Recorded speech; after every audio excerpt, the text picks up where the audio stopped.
पति पत्नी का झगड़ा। संयुक्त परिवार का एक पति पत्नी में काफी बड़ा झगड़ा हुआ। ये झगड़ा छोटे मोटे झगड़ों से ज्यादा गंभीर था, जो हर पति पत्नी में सामान्यता होता है। इस झगड़े में एक दूसरे की आलोचना करते करते बात इतनी बिगड़ गई थी कि पति पत्नी एक दूसरे से अब तलाक मांगने तक बात करने लगे। संयुक्त परिवार के बाकी सभी लोग बहुत परेशान हो गए और वे सभी किसी तरह इन दोनों को समझाकर इस झगड़े का अंत करना चाहते थे। जब सभी के प्रयास काम नहीं आए तो वे लोग पति पत्नी के इस जोड़े को घर के सबसे बुजुर्ग सदस्य यानी दादाजी के पास लेकर गए। जब दोनों पति पत्नी दादाजी के कमरे में प्रवेश किए तो दादाजी ने उन दोनों को बैठने के लिए कहा और फिर पूछा कि बताओ तुम्हारा समस्या क्या है। दोनों पति पत्नी एक साथ बोल पड़े और एक दूसरे पर आलोचना करने लगे। जितना कमियां पत्नी अपने पति में गिन रही थी, उससे ज़्यादा कमियां पति भी अपने पत्नी में गिन रहा था और कई मिनट तक ये सिलसिला चलता रहा। दादाजी ने भी इन दोनों को नहीं रोका और इनको अपने गुस्से एक दूसरे पर उतारने दिया। आखिर में जब दोनों एक दूसरे की बुराई करके थक गए और शांत हो गए, तब दादाजी ने उन दोनों से कहा, अब दोनों एक दूसरे की अच्छाइयाँ बताओ। जब अच्छाइयाँ बताने का समय आया तब दोनों ही पति और पत्नी एकदम से चुप हो गए। शायद गुस्से में उन्हें कुछ याद नहीं आ रहा था या फिर गुस्से की वजह से वे एक दूसरे की अच्छाइयाँ बताना नहीं चाहते थे। दादाजी ने ये भी बात महसूस कर ली।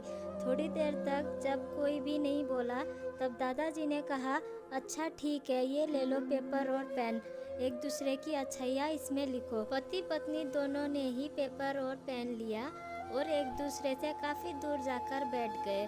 थोड़ी देर तक ना पत्नी ने कुछ लिखा ना पति ने कुछ लिखा। फिर पति ने पेपर में कुछ लिखना शुरू कर दिया।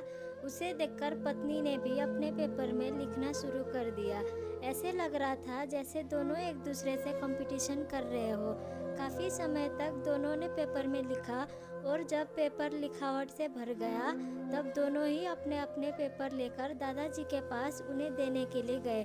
दादाजी ने उन दोनों के ही पेपर लेने से मना कर दिया और कहा कि अपने अपने पेपर एक दूसरे को दो और अब एक दूसरे को पेपर पढ़ो।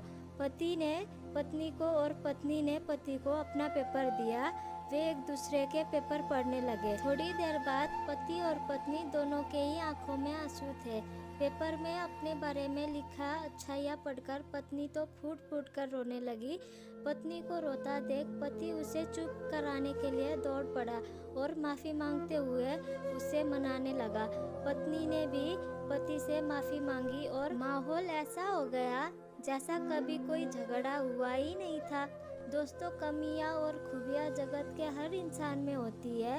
अब हमारे ऊपर है कि हमें कमियां देखकर अपने जीवन को नर्क बनानी है या खूबियां देखकर अपने जीवन को स्वर्ग बना देना है। आशा करती हूँ इस छोटा सा वीडियो आपको पसंद आई होगी। अगर वीडियो पसंद आया हो तो लाइक और शेयर करना बिल्कुल ना भूलें। इस वीडियो पर आपका क्या राय है हमें कमेंट करके ज़रूर बताइए। चैनल पर नए हो तो चैनल को प्लीज़ सब्सक्राइब कर दीजिए। वीडियो का अंत तक बने रहने के लिए आपका बहुत बहुत धन्यवाद।